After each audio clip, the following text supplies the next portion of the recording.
South Africa has among the highest childhood cancer mortality rates in the world, with 2/3 of children never reaching a specialist treatment centre. And by the time they do, their cancer is often at an advanced stage.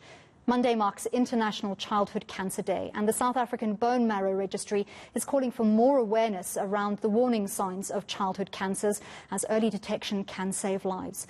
Dr. Charlotte Ingram, Medical Director for the South African Bone Marrow Registry, joins me now. Thank you very much, Doctor, for your time. Often during this pandemic, other medical issues fall away from the spotlight as our focus is on COVID-19 alone. But for those children who cannot or do not access treatment, it certainly is very, very sad. Why is their access to treatment blocked? What are the challenges? So I think there are a lot of challenges, and many of them are that there is no access to treatment, especially in our poorer resourced areas, and in the rural areas. They may not even understand sometimes or be aware of the signs of an cancer. And we do know with children, the sooner we can treat them, the sooner we can put them on a program, the far better chance we'll have of curing them. So it's very sad that we can't sometimes see them, but we do see some children in the early stages, and those children can do quite well. In a well-resourced country, there's above 70% survival rate, but unfortunately our average in South Africa is about 52%. Is it that these symptoms of early signs that would lead to early detection are not being picked up at a clinic level? Where are we falling short? That parents are not recognizing signs to take their children to doctors in the first place, or are clinics dropping the ball because they're simply overwhelmed? I think we all know the health services at the moment are very overwhelmed with COVID, and that's unfortunate, and that we are seeing a lot of cancer patients not being diagnosed, or perhaps not going to the hospital because they're scared to go there because of COVID. So there are various factors to that.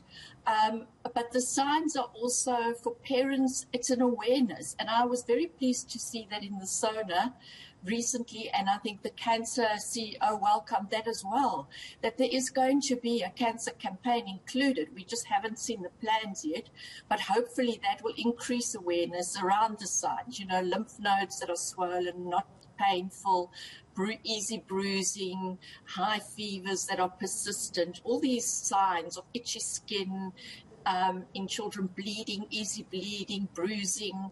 All those signs are signs that there may be something wrong with the bone marrow and, with the blood cells, and that the patient can't clot. The child is having difficulty clotting because they haven't got platelets, or they've got insufficient blood cells to be able to control that. So we know that South Africa has some incredible medical experts, top of their field, and that's really encouraging to hear. But one thing that we do know we are in dire short supply of is donors, for blood donors, for bone marrow. What is your call to healthy South Africans to try and assist the situation and save the lives of children with cancer? So my call is always there. The Bone Marrow Registry in South Africa only has 73,000 donors. It's an aging database, which means we are losing donors faster than we're getting new donors.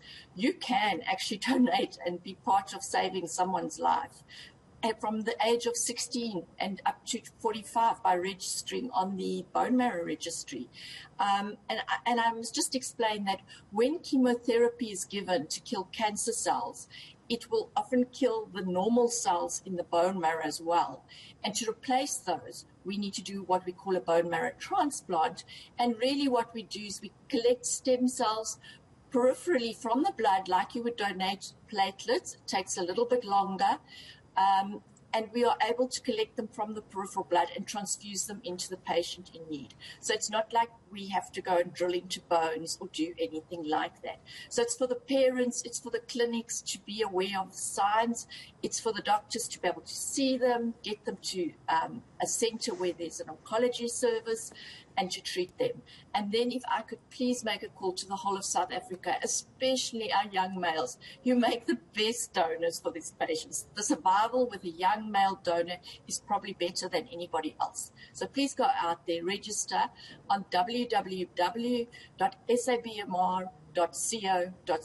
Just go to our website, SABoneMReg, also on Instagram, Facebook, wherever, you'll find us. So please come forward and donate. It's just a cheek swab. That's all you have to do at the moment. It's absolutely not too much to ask, right? Doctor, one last question for you. Online, while you're sitting at home, away from COVID. Yeah. Doctor, we have historically seen lots of stigma around childhood cancer, around cancer in general. And there have been lots of information campaigns to try and reduce stigma around cancer in communities. Are we seeing the impact of these campaigns, or is there still a lot of groundwork to be done? I think there's still a lot of groundwork to be done. I think there are certain cultures where, you know, if you have cancer, you may be bewitched. There are all sorts of myths going on around there, or that you could be infectious, that they could get cancer if they were near you or if they met with a survivor. So there's a lot of resistance out there. And I just think it's an awareness game. I don't think, even from the registry's point of view, we were out there enough to explain to people what it's all about to be on the bone marrow registry. I mean, in Spain, it's an opt-out. The whole of the US Defense Force, I think, are all bone marrow donors. And we need to change how we do things, and we need to look at this and understand the myths. And it is curable. If you get, you know, especially in children, we have a high success rate. So if you can get it early and you can get treatment, it's curable.